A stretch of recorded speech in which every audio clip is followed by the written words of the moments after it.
ये कहानी पूरी तरह से काल्पनिक है। इसका किसी भी व्यक्ति, स्थान या घटना से कोई संबंध नहीं है। ये कहानी सिर्फ और सिर्फ मनोरंजन और समाज में जागरूकता फैलाने के लिए बनाई गई है। शादी एक इश्क की शुरुआत का आज हम देख रहे हैं एपिसोड नंबर 44 और ये इस सीज़न का लास्ट एपिसोड है। इससे पहले के सारे एपिसोड्स मैंने प्लेलिस्ट में मेंशन कर दिए हैं, तो जिसने अभी तक नहीं सुने हैं पहले उनको सुन ले। तो चलिए शुरू करते हैं आज का ये नया एपिसोड। आदित्य और अनन्या को देखकर प्रियंश उठकर खड़ा होता है। अनन्या सामने देखते हुए पीछे हटने लगती है। उसके चेहरे का दर्द आंखों में दिखने लगता है। उसके आंसू बहने को तैयार थे। कुछ पल तो वो ऐसे ही सामने देखती रहती है, फिर अचानक से वहां से भाग जाती है। प्रियंश अनन्या का नाम बुलाते हुए उसके पीछे चला जाता है और वहीं आदित्य बस काव्या को देख रहा था। काव्या के एक्सप्रेशंस इतने शांत थे कि काव्या को उसकी शांति से बहुत डर लग रहा था। आदित्य धीरे धीरे अपने कदम कमरे के अंदर बढ़ाने लगता है। काव्या पिछली बार की हुई गलतफहमी को सोचकर आदित्य को देखने लगती है। आदित्य आगे बढ़ते बढ़ते काव्या को देखते हुए ही दरवाजे को बंद कर देता है। दरवाज़ा बंद होने की आवाज़ सुन काव्या सहम जाती है। इधर अनन्या भागते हुए हॉल से जाने लगती है। तभी प्रीत उसे पकड़ लेती है और कहती है, अनन्या इतनी जल्दी में कहाँ जा रही हो? अनन्या ऊपर देखते हुए अपने दर्द को छुपाते हुए कहती है, वो दी, मुझे घर जाना है। उसके इतना बोलते ही वो रुक जाती है। उसे प्रियंश आते हुए दिखता है। प्रियंश को आते देखकर अनन्या अपना हाथ प्रीत से छुड़ाकर तेज कदमों से चली जाती है। प्रीत अनन्या को जाते देख धीरे से कहती है, इसे क्या हो गया? प्रियंश जल्दी से दौड़कर प्रीत के पास पहुंचते ही पूछता है, दी, क्या आपने अनन्या को देखा? प्रीत दरवाजे को देखकर कहती है, हाँ, वो तो घर के लिए निकल गई। प्रीत के ये बोलते ही प्रियंश जल्दी से हॉल से होकर बाहर निकल जाता है। वहीं दूसरी तरफ आदित्य को अपनी ओर आता देख काव्या अपने कदम पीछे करने लगती है। काव्या अब रोने जैसी सूरत बना लेती है। काव्या पीछे हटते हटते दीवार से सट जाती है। आदित्य को इतना सीरियस होकर अपनी ओर बढ़ता देख काव्या रोने लगती है। काव्या को रोते देखकर आदित्य साफ समझ पा रहा था कि काव्या रोने का नाटक कर रही है। आदित्य काव्या के बहुत करीब जाकर सीरियस होकर कहता है, तुम रो क्यों रही हो? काव्या रोते हुए कहती है, आप मुझ पर उस बार की तरह गुस्सा करेंगे और मुझे डांटेंगे भी। गुस्से में आप मुझे ज़ोर ज़ोर से बाइट करते हैं। बोलते हुए काव्या रोते हुए सिसकने लगती है। वो रो ज़रूर रही थी, पर उसकी आंखों में एक भी आंसू नहीं था, जिससे साफ पता चल रहा था कि वो आदित्य के गुस्से से बचने के लिए ये सब कर रही है। आदित्य काव्या को कुछ पल तक देखता है, फिर उसकी कमर को पकड़कर झटके से खींच लेता है, जिससे काव्या पूरी तरह आदित्य से सट जाती है। काव्या कसकर आंखें बंद कर लेती है। आदित्य काव्या के गालों पर हाथ रखकर सहलाते हुए चेहरे को ऊपर करता है। काव्या धीरे से अपनी आंखें खोलकर आदित्य को देखती है। आदित्य काव्या के गाल को सहलाते हुए कहता है, मैं जब जोर जोर से बाइट करता हूँ तो तुम्हें दर्द होता है वाइफी? काव्या बच्चों जैसा हाँ में सिर हिलाती है। ये करते हुए काव्या बहुत मासूम लग रही थी। आदित्य को तो काव्या पर इस वक्त बहुत प्यार आ रहा था। वो काव्या के गाल पर धीरे से किस करके कहता है, you are so innocent wifey. ये सुनकर काव्या को समझ नहीं आता कि वो कैसे रिएक्ट करे। आदित्य पीछे हटकर काव्या को देखते हुए कहता है, मैंने कभी तुम पर शक नहीं किया, बट मेरा जो तुम्हारे लिए पागलपन है उसे मैं कंट्रोल नहीं कर सकता। बाय द वे, प्रियंश तुम्हारे सामने घुटनों के बल बैठा क्या कर रहा था? आदित्य के ये पूछते ही काव्या का चेहरा सीरियस हो जाता है। काव्या कमरे में हुई सारी घटनाओं को आदित्य को बता देती है। वो सब बताते हुए काव्या काफ़ी ज़्यादा परेशान हो जाती है।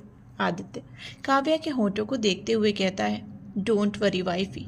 हर हस्बैंड को पता होता है कि अपनी वाइफ की गलतफहमी और गुस्से को कैसे ख़त्म किया जाता है। काव्या कुछ सोच पाती तभी आदित्य काव्या के होंठों को अपने होंठों से बंद कर देता है।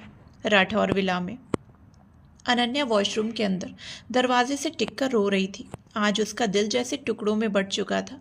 उसका पति उसकी आंखों के सामने किसी और को प्रपोज किया। ये सोच सोचकर अनन्या के आंसू बहे जा रहे थे। अनन्या अपने आंसुओं को पोंछते हुए खुद को समझाते हुए कहती है, अनन्या, तुम क्यों रो रही हो? तुम्हें तो पहले से पता था ना कि वो काव्या से प्यार करते हैं। उन्होंने पहले ही तो इस रिश्ते को ठुकरा दिया था, तो फिर तुम अपने आंसू क्यों बहा रही हो? अनन्या रोने से खुद को रोकने की पूरी कोशिश कर रही थी, पर उसके विपरीत वो जितना खुद को रोने से रोकती उतना ज़्यादा ही वो रोने लगती। उसके आंसू थमने का नाम ही नहीं ले रहे थे। अनन्या रोते हुए कहती है, मैंने अपने रिश्ते पर उम्मीद लगाकर बहुत बड़ी गलती कर दी।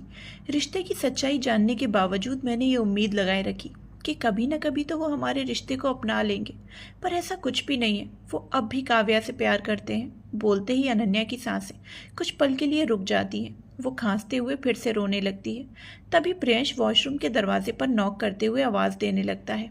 अनन्या, अनन्या मेरी बात सुनो। तुम जैसा सोच रही हो वैसा कुछ भी नहीं है। अनन्या तुम सुन रही हो? अनन्या प्रियंश की आवाज़ सुनकर अपने मुंह पर हाथ रखकर रोने लगती है। उसे तो जैसे प्रियंश की बातें तसल्ली देने के समान लग रही थी। करीब 1 घंटे तक प्रियंश आवाज़ लगाता रहता है पर अनन्या दरवाज़ा नहीं खोलती। प्रियंश अब चुपचाप दरवाजे को देखने लगता है। कुछ पल और बीत जाते हैं और आखिर में अनन्या दरवाज़ा खोलती है। दरवाज़ा खुलते ही प्रियंश का दिल तेज़ी से धड़कने लगता है। वो अनन्या को नीचे से ऊपर तक देखता है। अनन्या बिल्कुल नॉर्मल थी। प्रियंश उसे ऐसे देखकर पूछता है, तुम ठीक हो ना? अनन्या अपनी ज़ुबान से शब्दों को ना निकालकर बस हाँ में सिर हिला देती है। इतना करते ही अनन्या प्रियंश के साइड से जाने लगती है कि तभी प्रियंश अनन्या का हाथ पकड़ लेता है। अनन्या अपनी आंखें बंद कर लेती है। प्रियंश अनन्या की पीठ देखते हुए कहता है, अनन्या तुमने जो देखा। प्रियंश बस इतना ही बोलता है कि अनन्या बीच में ही बोलती है, मुझे नींद आ रही है, प्लीज़ आप मेरा हाथ छोड़िए। अनन्या के बोलते ही प्रियंश कुछ पल तो अनन्या को देखता है, फिर उसका हाथ छोड़ देता है। अनन्या बेड की ओर जाकर सीधा बेड पर लेट जाती है। प्रियंश भी चेंज करके अनन्या के पास लेट जाता है। वो अनन्या के करीब जाकर अपना हाथ पेट पर रख लेता है। अनन्या सिहर उठती है। प्रियंश अनन्या को देखते हुए मन ही मन कहता है, मैंने कभी नहीं सोचा था कि मुझे तुमसे इस कदर प्यार हो जाएगा। तुम मेरी ज़िंदगी बन चुकी हो। I really love you Ananya. मन में बोलते हुए वो और कसकर अनन्या को पकड़कर अपनी ओर खींचता है। अनन्या की धड़कन अब धीरे धीरे तेज होने लगती है।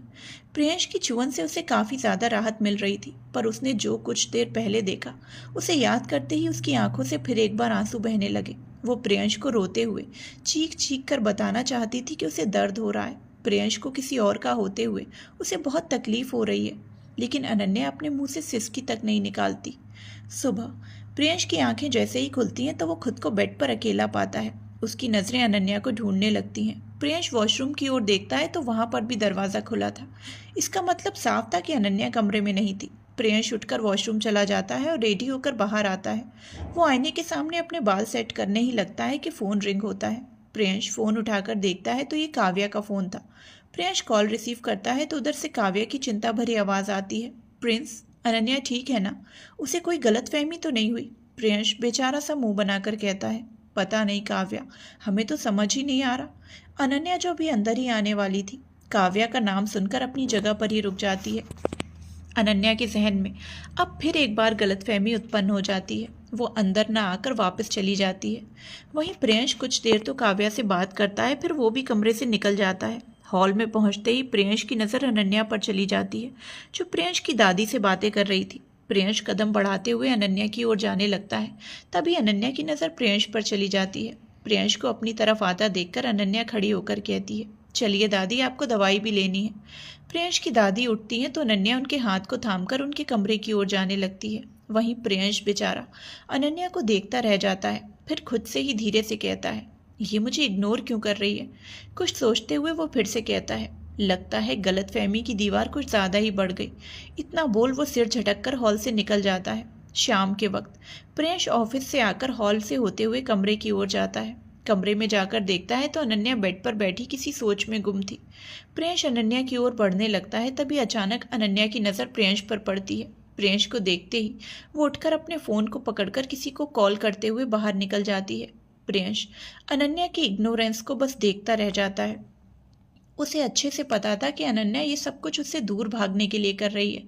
प्रियंश किसी को कॉल करता है और कुछ बोलकर कॉल कट करता है। कॉल कट करते ही उसके होठों पर मुस्कुराहट आ जाती है। वो कबर्ड से कपड़े लेकर चेंज करने के लिए चला जाता है। थोड़ी देर में वो रेडी होकर बाहर आता है। प्रियंश ने इस वक्त black T shirt, blue coat के साथ ब्लैक पैंट पहनी थी, जिसमें वो परफेक्ट हीरो लग रहा था। वैसे भी हैंडसम तो वो था ही। प्रियंश कमरे से बाहर निकल जाता है। हॉल में पहुंचते ही उसकी नज़र अनन्या पर पड़ती है, जो सोफे पर बैठकर सभी परिवार के साथ बात कर रही थी। प्रियंश सीधे जाकर अनन्या को गोद में उठा लेता है। अनन्या तो समझ ही नहीं पाती कि अचानक उसके साथ क्या हुआ। प्रियंश अनन्या को लेकर जाने लगता है कि नीलिमा कहती हैं, प्रिंस ये आप? वो बस इतना ही बोलती हैं कि प्रियंश जाते हुए कहता है, माँ आज हम दोनों घर नहीं आएंगे, आप लोग हमारा इंतज़ार मत कीजिएगा। ये सुनकर सभी मुस्कुराते हैं। अब वो अनन्या को देख रहे थे, जो खुद को छुड़ाने की कोशिश कर रही थी पर कर नहीं पा रही थी, जिससे सभी को प्रियंश और अनन्या दोनों की हरकतों पर हंसी आ जाती है और सब हंसने लगते हैं। कुछ वक्त बाद प्रियंश ने कार में भी अनन्या को गोद में लिए हुए था। प्रियंश अनन्या को अब भी गोद में उठाकर एक फार्म हाउस के अंदर ले जा रहा था। अनन्या हार मानकर अब प्रियंश के गले में बाहें डालकर मुंह फेर कर शांत थी। प्रियंश अनन्या को फार्म हाउस के बाहर उतारता है, दरवाज़ा खोलने का इशारा करता है। अनन्या नाखुश सी दरवाज़ा खोलती है। दरवाज़ा खुलते ही इसके ऊपर गुलाब की पंखुड़ियाँ गिरने लगती हैं, जिससे अनन्या का ध्यान ऊपर की ओर चला जाता है। फिर जब उसकी नज़र सामने पड़ती है तो अनन्या पूरी हैरान हो जाती है।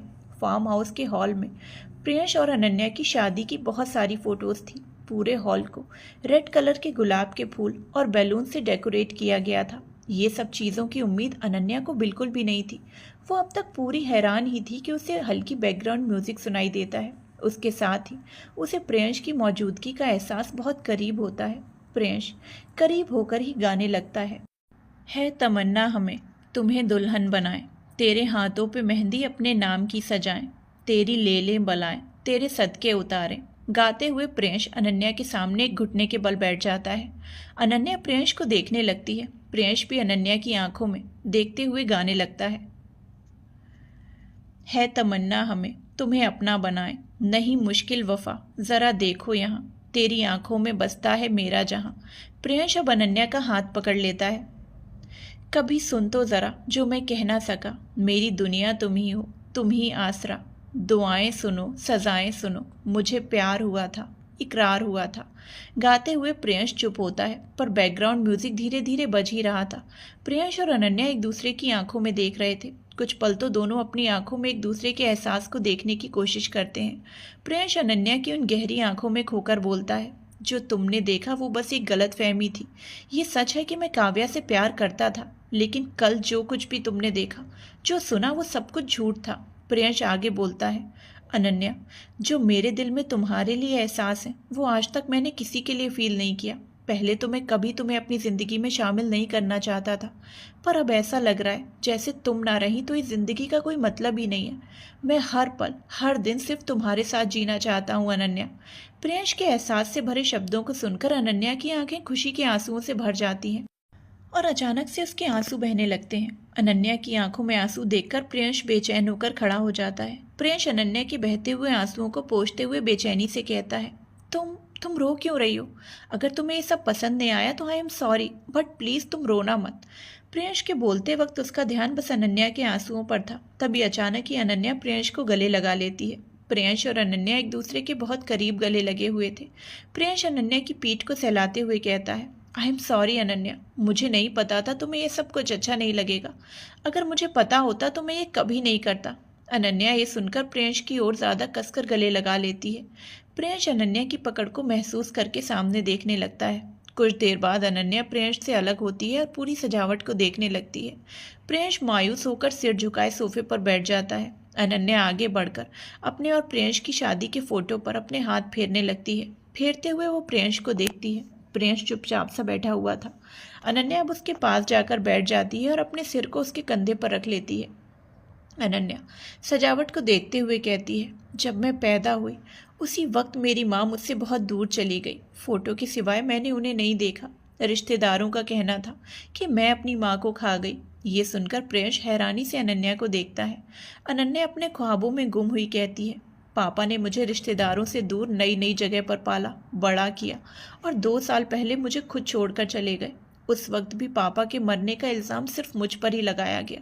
मुझे बहुत दर्द होता था, तकलीफ़ होती थी इन बातों को सुनकर, लेकिन मैंने किसी को कभी भी एक लफ्ज़ तक नहीं कहा। कहते ही अनन्या रुक जाती है। अनन्या के चेहरे में अब सिर्फ और सिर्फ दर्द दिखने लगता है। प्रियंश बहुत गौर से अनन्या को देखने लगता है। अनन्या प्रियंश के कंधे से सर हटाकर उसे देखते हुए कहती है, मैंने कभी नहीं चाहा था कि कोई मेरी ज़िंदगी में आए और वो भी मुझसे दूर हो जाए, पर आप मेरी ज़िंदगी में आए हैं मेरे हमसफ़र बनकर, लेकिन आपने हमें पत्नी बनाकर स्वीकारने से मना कर दिया। मैं भी कभी नहीं चाहती थी कि आप मुझे पत्नी स्वीकारें, लेकिन जब मैं आपको देखती हूँ मुझे आपके साथ जीने का मन करता है, वो सारे हक लेने का मन करता है। इतना बोलते ही अनन्या अपना सिर झुका लेती है और सिर झुकाए हुए कहती है, सच कहूँ तो आप हमारे दिल में बस चुके हैं। बोलते हुए अनन्या के होंठों पर एक शर्माहट वाली मुस्कुराहट थी। अनन्या को शर्माता देखकर प्रियंश के होंठों पर भी मुस्कान आ जाती है।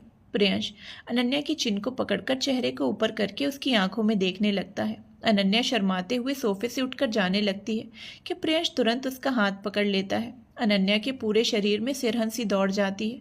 प्रियंश मुस्कुराते हुए उसे देखकर कहता है, जब मैं तुम्हारे दिल में बस ही चुका हूँ तो इन दूरियों का क्या मतलब है अनन्या। अनन्या बस चुपचाप मुस्कुराती रहती है। प्रियंश झटके से अनन्या को खींच लेता है, जिससे अनन्या सीधे प्रियंश के ऊपर गिर जाती है। अनन्या पहले प्रियंश को देखती है, फिर नजरें झुकाए मुस्कुराने लगती है। प्रियंश भी झुककर अनन्या के कान में धीरे से कहता है, इन होठों पर मुस्कुराहट इस कदर मेरे दिल को धड़का रही है जैसे धड़कने की इजाज़त दे ही दी हो तुमने। बोलते ही प्रियंश अनन्या के कान पर किस करता है। अनन्या की पकड़ प्रियंश की शर्ट पर कस जाती है। प्रियंश अनन्या को देखता है, जिसके गाल शर्म से लाल हो चुके थे। प्रियंश मुस्कुराते हुए अनन्या की कमर पर हाथ रखकर करीब खींचता है। दोनों का चेहरा बहुत करीब था। उसकी नाक एक दूसरे से टच हो रही थी। अनन्या प्रियंश की आंखों में शांति से देखने लगती है। प्रियंश अनन्या के बालों को चेहरे से हटाते हुए कहता है, I love you Ananya. Ananya Priyansh के चेहरे को एकटक देखने लगती है। प्रियंश अब अनन्या को गोद में उठाता है और सीढ़ियों से होकर ऊपर लेकर जाने लगता है। दोनों की नज़रें बस एक दूसरे की आंखों में थी। ऐसे ही दोनों बेडरूम में पहुंच जाते हैं। अनन्या बेडरूम को देखकर फिर एक बार हैरान हो जाती है। बेडरूम में बहुत हल्की लाइट जल रही थी। सब तरफ गुलाब की पंखुड़ियां बिखरी पड़ी थी। मोमबत्तियां हर ओर जल रही थी। बेड के कुछ दूरी पर 2 चेयर और राउंड शेप टेबल था। उस पर डिनर सेट हुआ था। कमरा बहुत रोमांटिक लग रहा था।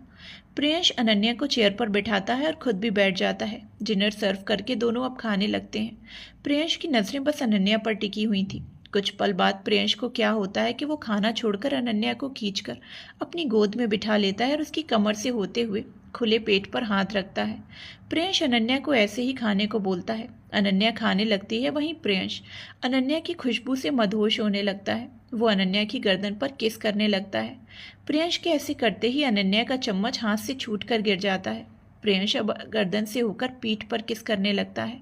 अनन्या अपनी साड़ी को मुट्ठी में भरकर आंखें बंद करके प्रियंश की किस को महसूस करने लगती है। प्रियंश किस करते करते अनन्या को खड़ा करता है और वैसे ही अनन्या की गर्दन पर किस करते हुए बेड की ओर लेकर जाने लगता है। अनन्या प्रियंश के एहसास में खोई हुई अपने हाथ को उसकी पीठ पर मूव कर रही थी। प्रियंश अनन्या की साड़ी को खोलकर फेंक देता है। ये महसूस होते ही अनन्या खुद को छुपाते हुए प्रियंश से पूरा सट जाती है। प्रियंश अनन्या की बाहें पकड़कर बेड पर लिटाता है। अनन्या आंखें खोलकर प्रियंश को देखने लगती है। प्रियंश अनन्या को देखते हुए अपने कोट को निकालकर फेंक देता है और अपनी टी शर्ट को भी खोलने लगता है। ये देखकर अनन्या शर्माते हुए तुरंत अपनी करवट बदल लेती है। प्रियंश टी शर्ट को उतारकर अनन्या के पास बैठकर उसकी ब्लाउज की डोरी और हुक खोल देता है, जिससे अनन्या का रेड कलर का ब्रा दिखने लगता है। प्रियंश उसकी पीठ पर अपने हाथ फेरने लगता है और किस करने लगता है। अनन्या की तो जैसे सांसें ही अटक जाती हैं। प्रियंश अनन्या को पलटकर उसके ऊपर आता है। अनन्या प्रियंश की आंखों में देखने लगती है।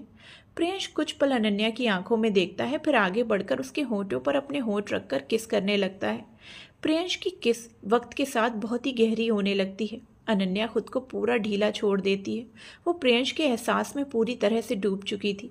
प्रियंश अनन्या के पूरे शरीर को किस करते हुए एक एक करके अपने और अनन्या के सारे कपड़ों को उतार कर फेंक देता है। अनन्या के गाल शर्म से लाल होकर गुलाब की तरह खिलने लगते हैं। लाइट्स बंद नहीं थी, जिस वजह से प्रियंश अनन्या के पूरे शरीर को बहुत अच्छी तरह से देख पा रहा था। अनन्या आंखें बंद होते हुए ये महसूस कर पा रही थी, जिससे उसे बहुत ज़्यादा शर्म आ रही थी। प्रियंश अनन्या के गालों को चूमते हुए कान में अपनी मदहोश भरी आवाज़ में धीरे से कहता है, तुम्हें दर्द होगा, पर मैं पूरी कोशिश करूँगा कि तुम्हें ज़्यादा दर्द ना हो। प्रियंश की बात सुनकर अनन्या नर्वस होने लगती है। वो प्रियंश के जिस्म को अपने ऊपर महसूस कर पा रही थी। अनन्या नर्वसनेस में अपने नाखूनों को प्रियंश की पीठ पर धीरे से धंसा रही थी। प्रियंश अनन्या को देखते हुए उसकी कमर को पकड़कर उसके अंदर समा जाता है। अनन्या अपने नाखूनों को प्रियंश की पीठ में धंसा देती है। उसकी आंखों से आंसू का कतरा बहने लगता है। प्रियंश अनन्या की कमर से हाथ हटाए अनन्या के आंसुओं को पोंछता है, फिर उसके दर्द से ध्यान भटकाने की कोशिश करते हुए उसके होठों को अपने होठों के कब्जे में लेकर मूव करने लगता है। अनन्या थोड़े दर्द के एहसास में सिमटने लगती है। वो बहुत ज़्यादा कसकर प्रियंश को गले लगाकर रखे हुए थी। प्रियंश अनन्या का ध्यान रखते हुए धीरे धीरे उसे प्यार कर रहा था। कुछ पल में अनन्या का दर्द प्रियंश के प्यार से मिट सा जाता है। अब वो भी प्रियंश को किस करने लगती है। प्रियंश की तेज सांसें और अनन्या की मधोशी भरी सिसकियां आज दोनों के मिलन की गवाही दे रही थी।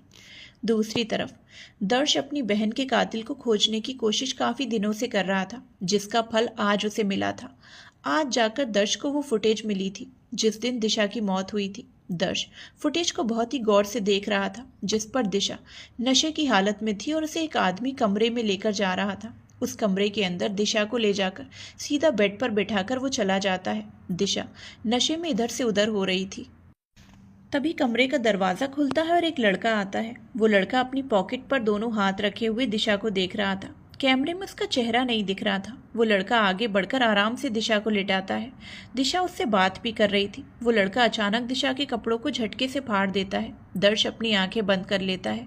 उसे ये सब कुछ देखने का बिल्कुल मन नहीं था। वो ना चाहते हुए भी वो देखता है क्योंकि उसे अपने बहन के कातिल को पकड़कर बुरी मौत देनी थी। वो लड़का अब खुद के भी कपड़े उतारकर दिशा के साथ बुरी तरह से इंटीमेट होने लगता है। दिशा उससे खुद को छुड़ाने की कोशिश कर रही थी पर उसकी कोशिश बेकार थी। वो लड़का दरिंदे की तरह दिशा को नोच रहा था। दिशा चीख रही थी, चिल्ला रही थी। उसके चेहरे पर दर्द बहुत अच्छी तरह से दिख रहा था। वो छटपटा भी रही थी। काफ़ी देर तक वैसा ही चलता रहा। आखिर में दिशा की सांसें बेड पर ही थम जाती हैं। ये सब कुछ देखते हुए दर्श गुस्से से मुट्ठी कस लेता है। वो लड़का दिशा की सांसों को चेक करके उसके ऊपर से हट जाता है और अपने कपड़े पहनकर बेड पर बैठ जाता है।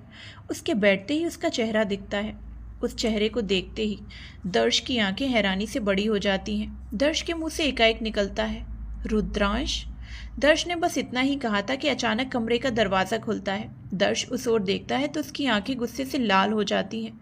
वो अपनी गन निकाले शूट करने ही वाला होता है कि रुद्रांश जो सामने खड़ा था वो तुरंत दर्श के हाथ पर शूट करता है। दर्श के हाथ से गन नीचे गिर जाती है।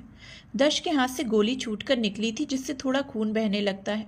दर्श नफरत से रुद्रांश को देखने लगता है। रुद्रांश आगे आकर दर्श के सिर पर पॉइंट करते हुए उसकी आंखों में देखने लगता है।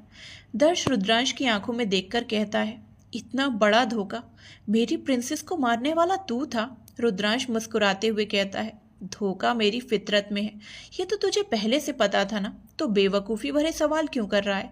दर्श गुस्से से चिल्लाता है, भाई मानती थी वो तुझे और तूने ही उसके साथ। इतना बोलते ही दर्श नफरत से रुद्रांश को देखने लगता है। रुद्रांश टेबल पर पैर रखकर गन को दर्श के चेहरे पर फिराते हुए कहता है, मैं तो नहीं मानता था ना, और वैसे भी मुझे किसी रिश्ते से कोई मतलब नहीं है। तेरी बहन बस मेरे लिए एक मोहरा थी, वो मोहरा जिससे तेरे हाथों से ध्रुव मर जाए। सब कुछ ठीक चल रहा था लेकिन लास्ट मोमेंट पर ही तूने उसे छोड़ दिया।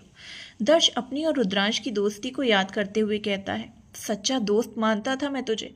तेरे लिए मैंने अपनी महबूबा को छोड़ दिया, उसके सामने ऐसे दिखाया जैसे मैं उसे धोखा दे रहा हूँ, जबकि आज तक मैंने उसके सिवाय किसी को आंख उठाकर नहीं देखा, और तुमने मेरी दोस्ती का फ़ायदा उठाया। रुद्रांश जवाब देता है, अब क्या करूँ यार, ये सब कुछ मुझे करना पड़ा। तेरी महबूबा इतनी स्ट्रांग है कि मैं उसे देखकर ही फिदा हो गया। इधर से उसे तुमने धोखा दिया और उधर से उसकी दी को ध्रुव ने मार दिया। ऐसा प्लान बनाया कि तेरी महबूबा नफरत की आग में ध्रुव को जलाने चली गई, लेकिन उसने भी मेरा प्लान फ्लॉप कर दिया ध्रुव के प्यार में पड़कर। रुद्रांश इतना बोलकर दर्श की ओर झुका और बोलता है, तू क्या उसे खुश नहीं करता था जो वो ध्रुव के प्यार में ऐसे पड़ गई कि अपने कपड़े तक खुद से उतारने लगी। दर्श गुस्से से रुद्रांश के कॉलर को पकड़कर कहता है, मैं तेरी जान ले लूंगा। दर्श के गुस्से भरे चेहरे को देखकर रुद्रांश मुस्कुराने लगता है, फिर अचानक से अपने कॉलर को छुड़ाकर दर्श के गले को पकड़ लेता है। रुद्रांश दर्श के गले को दबाते हुए कहता है, पहले तेरी महबूबा, फिर तेरी बहन, और अब तू इस गेम का मोहरा बनेगा। तेरे मौत की खबर सुनकर तेरा बाप माफिया किंग बाहर आएगा, उसे भी मैं मेरे जाल में ऐसा फंसाऊंगा कि वो ध्रुव को मार दे, फिर मैं पूरे सिंघानिया परिवार को मार दूंगा। रुद्रांश की इस तरह गला दबाने से दर्श की सांसें फूलने लगती हैं। दर्श अचानक से रुद्रांश को जोर से धक्का देकर भागने लगता है। रुद्रांश जल्दी से खुद को संभालकर गन उठाकर दर्श को शूट करता है। दर्श की पीठ पर 2 गोलियां लगती हैं। दर्श फिर भी खिड़की से कूद जाता है। रुद्रांश दौड़कर खिड़की के पास जाकर देखता है। दर्श हवाओं के साथ नीचे गिर रहा था। उसे देखते हुए रुद्रांश धीरे से बोलता है, स्टूपिड फेलो। रुद्रांश अब खिड़की के सामने खड़े हुए ही कहता है, कुछ साल और फिर शुरू होगी सिंघानियास की बर्बादी। आदित्य सिंघानिया, मैंने तुम्हें कमज़ोर समझा, यही मेरी सबसे बड़ी गलती थी। मौत तो उसी वक्त मेरी हो जाती अगर ये बेवकूफ़ दोस्त मुझे बचाने नहीं आता। रिश्ते बनाने का यही तो फ़ायदा है, जान बचाने के बदले मौत मिल गई। इतना बोलते ही वो नीचे दर्श को देखने की कोशिश करने लगता है, फिर अचानक हंसते हुए सोफे की ओर बढ़ जाता है और आराम से सोफे पर बैठकर आंखें बंद कर लेता है। आंखें बंद करते ही उसकी आंखों के सामने नैना का डरा हुआ चेहरा दिखने लगता है। रुद्रांश मुस्कुराते हुए कहता है, पागल कर दिया है तुमने मुझे, लगता है मुझे तुमसे प्यार हो गया है। बोलते ही वो अजीब तरह से मुस्कुराता है, फिर एकदम ही उसका चेहरा सीरियस हो जाता है। वो सर्द भरी आवाज़ में कहता है, मेरे अंदर ये एहसास जगाकर तुमने अपनी ज़िंदगी की सबसे बड़ी गलती कर दी। इसकी सज़ा तो तुम्हें ज़रूर मिलेगी। बस ये गेम ख़त्म हो जाए, मैं तुम्हें खुद के जेल में ऐसा कैद करूँगा कि अपने जन्म होने पर भी पछताओगी। मुझे कोई फीलिंग कंट्रोल नहीं कर सकती। रुद्रांश गन को अपने चेहरे पर घुमाते हुए कहता है, बस 6 साल की उम्र में मैंने अपनी माँ को खो दिया। तब से बस एक ही फीलिंग काम करती आई है, वो है नफ़रत। 6 साल की उम्र के बच्चे की नफ़रत ने उन लोगों से हाथ मिला लिया जो सिंघानिया से नफ़रत करते थे, और अब उसी नफ़रत की आग में पूरा सिंघानिया जलेगा और मैं उन्हें जलते हुए देखूंगा। बोलते ही वो पागलों की तरह हंसने लगता है। 5 साल बाद हॉल में अरुणी देवी, विशाखा, मायावती बैठी हुई थी। उनके बीच इन बीते दिनों में हुई चीज़ों की बातें हो रही थीं। विशाखा अपने हाथों से लड्डू बनाते हुए कहती हैं, दिन ऐसे बीतते चले गए कि हमें पता ही नहीं चला। अयान, प्रिंसेस और अंश का आज 6ठा जन्मदिन भी पहुंच गया। सब इतनी जल्दी जल्दी बड़े होने लगे। अरुणी देवी मुस्कुराते हुए कहती हैं, आप लोग भी जब छोटे थे तब हमें भी ऐसे ही लगता था कि आप सब इतनी जल्दी जल्दी बड़े हो गए।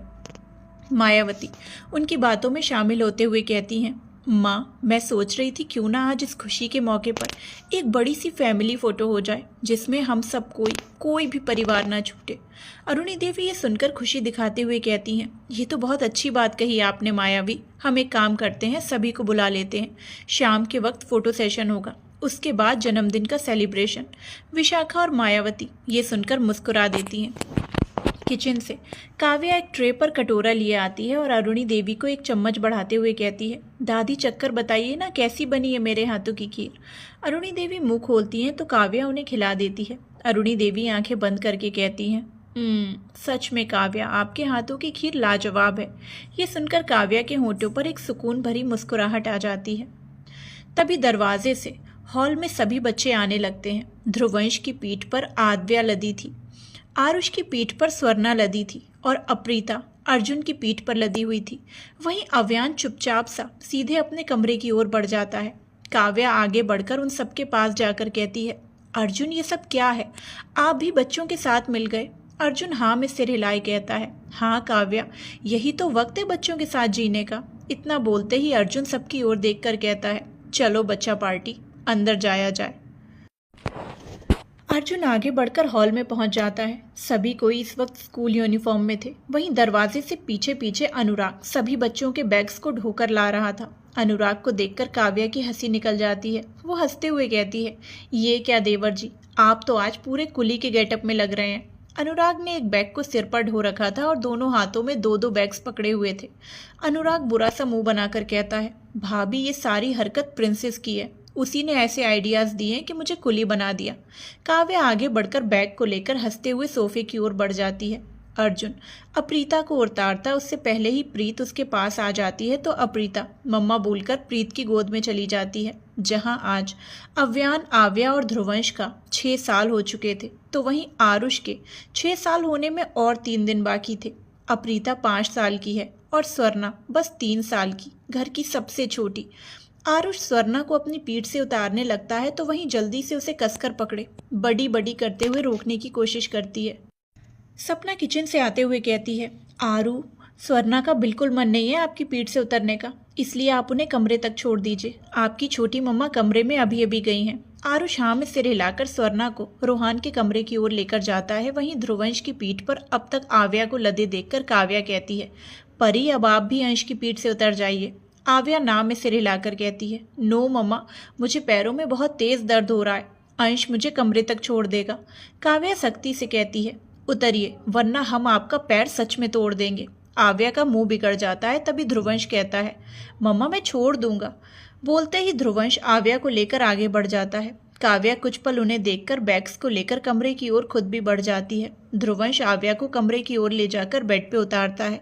उसके उतारते ही श्रेष्ठा जूस लेकर अंदर आते हुए कहती है, आज भी कोई शरारत की है क्या प्रिंसेस ने? ध्रुवंश श्रेष्ठा को देखते हुए कहता है। मॉम, आपको तो पता है ट्यूलिप बिना शरारत के रह ही नहीं सकती। आव्या जल्दी से नाम में सिर हिलाकर कहती है, नो मॉम, मैंने कोई शरारत नहीं की। मैं तो एक छोटी सी नन्ही सी प्यारी सी बच्ची हूँ, मैं शरारत कैसे कर सकती हूँ? बोलते ही आव्या मासूम सा चेहरा बना लेती है। श्रेष्ठा हंसते हुए दोनों को जूस देती है और आव्या के गाल को खींचकर ध्रुवंश के बालों पर हाथ फेरती है। आव्या जूस पीने लगती है। तभी श्रेष्ठा आव्या के पैरों को देखते हुए पूछती है, प्रिंसेस क्या हुआ है तुम्हारे पैरों को? ये सुनते ही आव्या जूस पीना बंद कर देती है और ध्रुवंश को देखने लगती है। ध्रुवंश पहले आव्या को देखता है, फिर श्रेष्ठा को। श्रेष्ठा अब दोनों को क्यूरियस होकर देखने लगती है। आव्या कुछ बोलने ही वाली होती है कि ध्रुवंश जल्दी से कहता है, कुछ नहीं हुआ है मॉम। बोलते ही ध्रुवंश आव्या को प्लेजर नज़रों से देखता है, फिर कमरे से चला जाता है।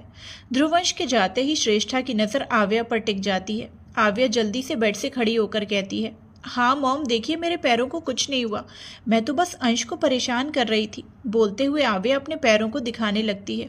श्रेष्ठा कुछ देर तक आव्या के पैरों को अच्छे से देखती है, फिर आव्या के सिर पर टपली मारकर कहती है, तुम और तुम्हारी नौटंकियां।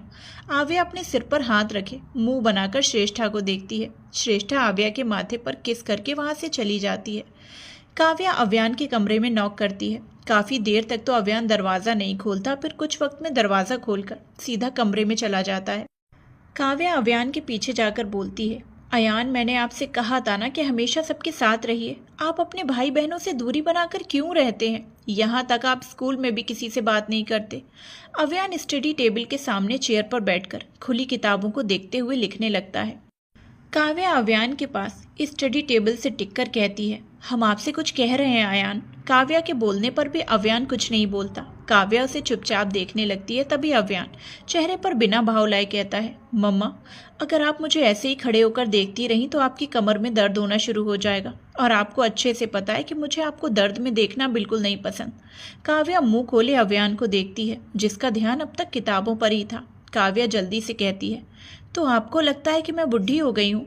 अव्यान अब कोई जवाब नहीं देता। काव्या चिढ़ते हुए कहती है, मैं आपसे बात कर रही हूँ और आप हैं कि बस किताबों पर नजरें गड़ाए हुए हैं। अव्यान की सीरियस भरी आवाज आती है, पढ़ूंगा नहीं तो आपकी तरह सेकंड पोजीशन में आ जाऊंगा, और मुझे सेकंड पोजीशन नहीं पसंद, मुझे पापा की तरह फर्स्ट पोजीशन पसंद है। काव्या जल्दी से कहती है, आपको क्या लगता है कि मैं पढ़ती नहीं थी? मैं पढ़ती ज़रूर थी, लेकिन फिर भी आपके पापा आगे निकल जाते थे। काव्या कुछ देर तक अव्यान का सीरियस चेहरा देखती है, फिर उसके चेहरे को हाथों में भरकर कहती है, अयान, इतना सीरियस रहते हैं आप? आज तो आपका जन्मदिन है, प्लीज़ मेरे लिए थोड़ा सा मुस्कुरा दीजिए ना। अव्यान कुछ देर तक काव्या को देखता है, फिर एक छोटी सी मुस्कान उसके होठों पर लाता है, जो बस 1 सेकंड की ही थी। काव्या अब अव्यान की हरकतों से फ्रस्ट्रेट होकर कमरे से चली जाती है। अव्यान बस काव्या को जाते हुए देखता है। राठौर विला में कमरे के बेड पर प्रियंश और अनन्या एक चादर से लिपटे हुए थे। दोनों के ही कपड़े इस वक्त जमीन पर बिखरे हुए थे। अनन्या प्रियंश के सीने पर सिर रखे हुए थी। प्रियंश अनन्या के एक हाथ को पकड़े हुए किस कर रहा था। अनन्या बस प्रियंश के चेहरे को देख रही थी। प्रियंश अनन्या की आंखों में देखते हुए कहता है, ऐसे मत देखो अनन्या, वैसे भी तुम्हें प्यार करते हुए मेरा अब तक मन नहीं भरा। इन नज़रों का नशा पाकर कहीं मैं खुद का कंट्रोल खो ना दूं। अनन्या शर्माते हुए नज़रें झुका लेती है। अनन्या प्रियंश से कहती है, हमारी गुड़िया स्कूल से आ गई होगी, हमें फ्रेश हो जाना चाहिए। ये सुनकर प्रियंश बेड पर बैठ जाता है। प्रियंश के नग्न शरीर में अनन्या के नाखूनों और दांतों के निशान साफ साफ दिख रहे थे। प्रियंश नीचे से पैंट उठाकर पहनता है और खड़ा होकर अनन्या को चादर से लपेटकर बाहों में उठाकर वॉशरूम लेकर चला जाता है। दोनों साथ में शार लेकर बाहर आते हैं। अनन्या नीचे पड़े कपड़ों को उठाने लगती है। ये सब कुछ करते हुए अनन्या के गाल लाल टमाटर की तरह हो चुके थे। प्रियंश अनन्या को मुस्कुराते हुए देख रहा था। तभी दरवाजे पर बहुत जोर से नॉक होता है। अनन्या इतनी तेज आवाज सुनकर दरवाजे की तरफ देखकर कहती है, लगता है आ गई आपकी लाडली। प्रियंश आगे बढ़कर दरवाजा खोलता है तो एक 3 साल की बच्ची जल्दी से प्रियंश के पैरों से लिपट जाती है। प्रियंश उसे अपनी गोद में उठाकर कमरे के अंदर लाता है। अनन्या उसे देखते हुए कहती है, प्रन्या, कैसी रही आज आपका स्कूल? प्रन्या खुशी से कहती है, मम्मा, मैंने आज बहुत सारी पढ़ाई की और खूब सारी मस्ती भी की। प्रियंश प्रन्या के गाल पर किस करके कहता है, अच्छा, और शैतानियां नहीं की आपने गुड़िया? प्रन्या ना में सिर हिलाकर कहती है, नहीं पापा, स्वर्णा कहती है कि साजन को शैतानी करने वाले नहीं पसंद। साजन सुनते ही प्रियंश और अनन्या मुस्कुराने लगते हैं। अनन्या मुस्कुराहट को बरकरार रखकर कहती है, आज तो साजन का बर्थडे है, आपने विश किया या नहीं? प्रणय मासूमियत से सिर ना में हिला देती है, फिर एक्साइटेड होकर बोलती है, लेकिन अब मैं दादी के साथ साजन के घर उन्हें विश करने जा रही हूँ। तभी बाहर से नीलिमा अंदर आते हुए कहती हैं, चलिए प्रणया, बुआ आपका इंतजार कर रही हैं। प्रणया जल्दी से प्रियंश की गोद से नीचे उतरकर नीलिमा के साथ प्रियंश और अनन्या को बाय बोलकर चली जाती है। गार्डन में करीब 11 साल की एक बच्ची मुंह फुलाए अपने हाथ बांधे खड़ी थी। उसके पास एक 13 साल का लड़का कान पकड़कर उससे माफी मांगते हुए कहता है, सॉरी अनु, कल कुछ काम था इसीलिए मैं तुमसे मिलने नहीं आ पाया। वो लड़की अनु थी और वो लड़का शिवा। अनु जल्दी से शिवा से दूर हो जाती है। शिवा उसके पास जाकर कहता है, अब मान भी जाओ, सॉरी, अब से मैं ऐसा नहीं करूँगा। अनु शिवा की तरफ घूमती है, फिर उसे गौर से देखते हुए कहती है, पहले 10 बार उठक बैठक करो, फिर मैं तुम्हें माफ़ करूंगी। शिवा लाचार होकर अपने कान पकड़कर उठक बैठक करने लगता है। 10 बोलते ही उठकर शिवा फिर से बोलता है, हो गए 10, अब तो माफ़ कर दो। अनु दूसरी ओर मुंह करते हुए कहती है, हाँ ठीक है, माफ़ किया, और अगली बार तुमने ऐसा किया तो तुमसे कभी भी मिलने नहीं। अनु के इतना बोलते ही शिवा तुरंत उसका हाथ पकड़कर खींच लेता है, जिससे अनु शिवा के सीने से जा लगती है। शिवा अनु के हाथ को पकड़कर पीछे करके थोड़ा गुस्से से कहता है, झगड़ा कर लो, मार लो, कुछ भी करो, लेकिन मुझसे दूर जाने की बात कभी मत कहना। शिवा के इस रूप को देखकर अनु शिवा की आंखों में एकटक देखने लगती है। वहीं शिवा अनु के मासूम चेहरे को देखकर उसी में खो सा जाता है। दोनों के बीच दोस्ती ही थी। शिवा अनु को पसंद करता था। उसने कभी यह अनु से नहीं कहा, क्योंकि उसे डर था कि अगर उसने ये कह दिया तो कहीं अनु उससे दूर ना चली जाए। अनु ने अनुराग से कहकर शिवा के एडमिशन अपने ही स्कूल में करवाया था, क्योंकि सिंघानिया विला में सभी को पता था कि शिवा अनु का दोस्त है, और काव्या ने भी सबको बताया था कि वो उसका दोस्त है। पर इस बात से शिवा अनजान था कि उसे स्कूल में पढ़ाने वाले अनु की फैमिली है। उसे तो ये बोलकर स्कूल में एडमिशन दिया गया था कि उसकी मेहनत को देखकर उसे फ्री ऑफ कॉस्ट स्कूल में पढ़ाया जाएगा। खैर, अनु के इस तरह देखता पाकर शिवा बात को संभालते हुए कहता है, अनु, मैं तो इसलिए कह रहा था क्योंकि तुम्हारी जैसी क्यूट दोस्त को मैं खोना नहीं चाहता। अनु मुस्कुराते हुए शिवा के गले लगकर कहती है, मैं कभी हम दोनों की दोस्ती टूटने नहीं दूंगी। शिवा भी अनु की पीठ पर हाथ रख लेता है। सिंघानिया विला में श्रेष्ठा ध्रुवंश की स्कूल डायरी को देखकर कहती है, देखो ध्रुव, तुम्हारा बच्चा अभी से लड़कियों से फ्लर्ट करता है। उसकी टीचर ने लेटर लिखा है। ध्रुव डायरी को लेकर देखता है, फिर उसके पन्ने को फाड़कर डस्टबिन में फेंककर झटके से श्रेष्ठा को खींच लेता है, जिससे श्रेष्ठा उसकी गोद में बैठ जाती है। ध्रुव श्रेष्ठा की कमर को सहलाते हुए कहता है, बेबी, तुम टीचर की बकवास नोटिस को क्यों पढ़ती हो? लॉयन मेरा खून है, तो ये सब करना उसके लिए नॉर्मल बात है।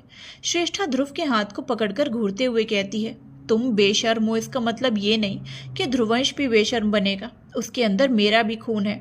ध्रुव श्रेष्ठा के बहुत करीब झुककर कहता है, हाँ तो मैंने कब कहा कि वो तुम्हारा खून नहीं है? वो तुम्हारा भी खून है, पर उसे लाने के लिए मैंने रात भर मेहनत की है, इसीलिए वो मेरी तरह बनेगा। श्रेष्ठा कुछ बोलने वाली होती है, तभी ध्रुव उसके होठों को अपने होठों के कब्जे में ले लेता है और बहुत ही प्यार से किस करने लगता है। दोनों किस करने में बिजी थे कि ध्रुवंश आकर दोनों को देखते हुए कहता है, डैड, आपका फ़ोन कहाँ है? आवाज़ सुनकर श्रेष्ठा खुद को छुड़ाने लगती है, लेकिन ध्रुव उसे छोड़ने को राजी ही नहीं था। ध्रुवंश फिर से कहता है, डैड, पहले अपना फ़ोन दे दीजिए। ध्रुव श्रेष्ठा के होठों को छोड़कर अपनी पॉकेट से फ़ोन निकालकर ध्रुवंश को देते हुए कहता है, लॉयन, अगली बार से डोर नॉक करके आना। बोलते ही ध्रुव श्रेष्ठा को देखकर अजीब तरह से मुस्कुराता है। ध्रुवंश दोनों को कुछ पल देखते हुए कहता है, ओके डैड, बट ये ध्यान रखिएगा कि अयान, ट्यूलिप, आरू, अप्रीता और स्वर्णा के अलावा कोई छोटी भाई या बहन नहीं आने चाहिए। श्रेष्ठा मुंह खोले ध्रुवंश को देखती है। वहीं ध्रुव श्रेष्ठा की कमर को पकड़कर करीब करके कहता है, डोंट वरी लॉयन, ऐसा कुछ नहीं होगा। ध्रुवंश अब वहां से चला जाता है। श्रेष्ठा अब भी मुंह खोले ध्रुवंश को देख रही थी। इसी का फायदा उठाकर ध्रुव अब फिर से श्रेष्ठा को किस करने लगता है। शाम हो चुकी थी।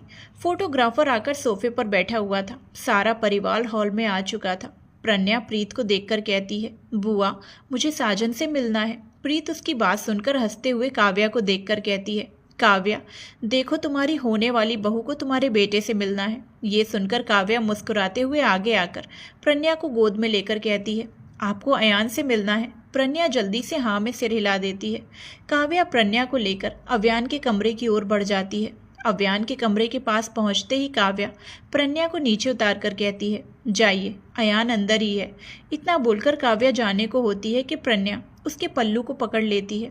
काव्या मुड़कर प्रज्ञा को देखती है, जिसके चेहरे पर हल्के डर के भाव थे। काव्या उसके सामने घुटनों के बल बैठकर पूछती है, क्या हुआ प्रज्ञा? प्रज्ञा सिर झुकाए धीरे से कहती है, पोयम मम्मा, मुझे साजन से अकेले मिलने में डर लगता है। काव्या उसके चेहरे को ऊपर करके कहती है, अगर आप ऐसे डरेंगी तो मेरी बहू कैसे बनेंगी? प्रज्ञा पूरे कॉन्फिडेंस के साथ कहती है, जब मैं बड़ी हो जाऊंगी तो मैं साजन से बिल्कुल नहीं डरूंगी और उनसे मैं शादी भी करूंगी। ये सब कुछ सुनकर काव्या हंसने लगती है। फिर हंसी को रोककर प्रज्ञा को गोद में उठाकर अव्यान के कमरे में जाती है। अव्यान इस वक्त बेड पर बैठा फोन चला रहा था। काव्या प्रज्ञा को नीचे उतार देती है तो प्रज्ञा जल्दी से अव्यान की ओर हाथ बढ़ाकर कहती है, हैप्पी बर्थडे साजन।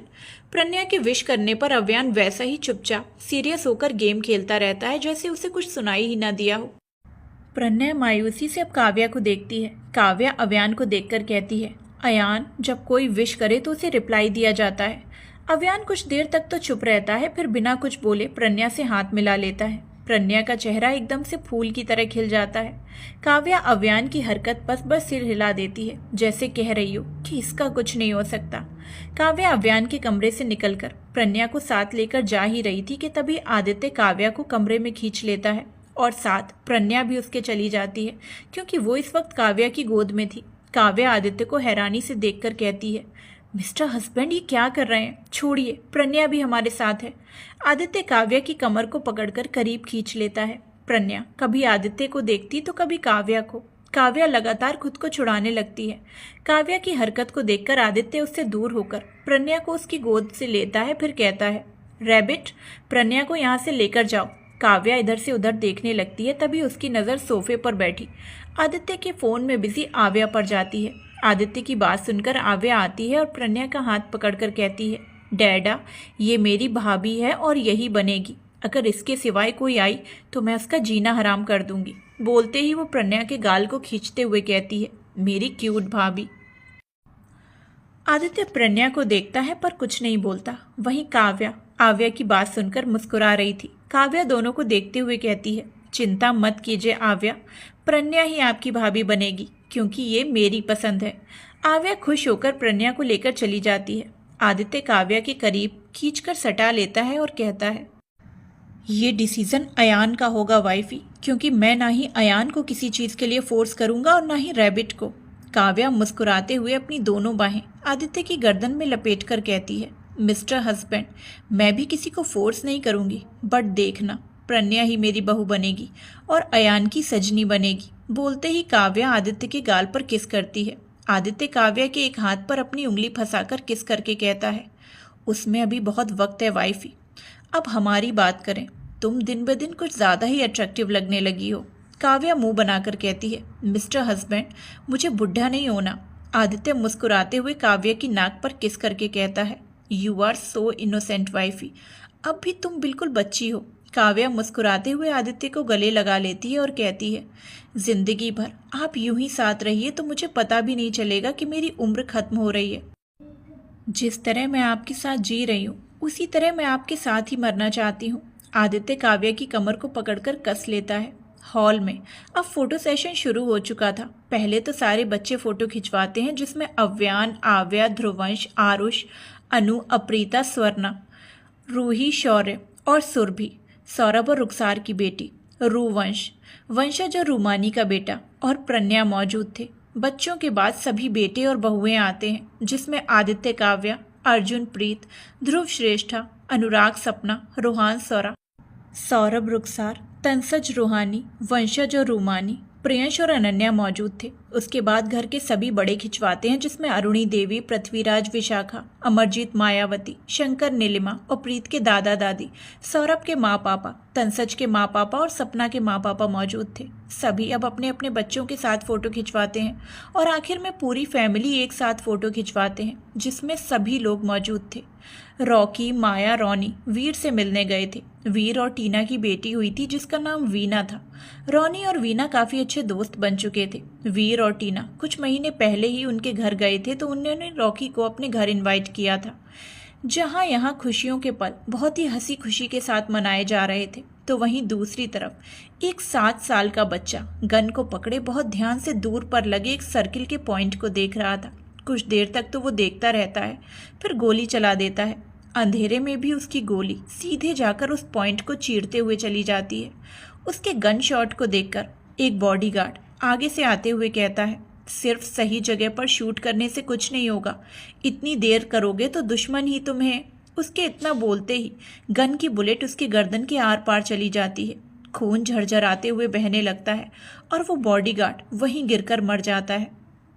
वो बच्चा उसे नफरत से देखते हुए सर्द आवाज में कहता है, I don't like anyone giving me advice. मेरी जिंदगी का मालिक सिर्फ मैं हूँ। तभी पीछे से एक आवाज़ आती है, व्हाट इज़ दिस टाइगर। वो बच्चा पीछे मुड़कर देखता है तो ये रुद्रांश था। रुद्रांश को देखकर वो बोलता है, dad you know I don't like questions. बोलते ही वो रुद्रांश को देखता है। रुद्रांश हंसते हुए उसके पास आकर पीठ को थपथपाते हुए कहता है, तुमने किया है तो सही ही किया होगा, आखिर तुम मेरे खून जो हो एंड माफिया वर्ल्ड के होने वाले किंग। ये कहते हुए वो उसे गले लगा लेता है। तो आज इस कहानी का यहीं पर एंड होता है। इस कहानी का सेकंड सीज़न देखने के लिए कितने लोग इंटरेस्टेड हैं मुझे कमेंट सेक्शन में बताइएगा, जिसमें रुद्रांश के बेटे और आदित्य की बेटी की लव स्टोरी दिखाई जाएगी। तो प्लीज़ मुझे कमेंट्स करके बताइएगा। तो फिर मैं इसका सीज़न 2 स्टार्ट करूँगी।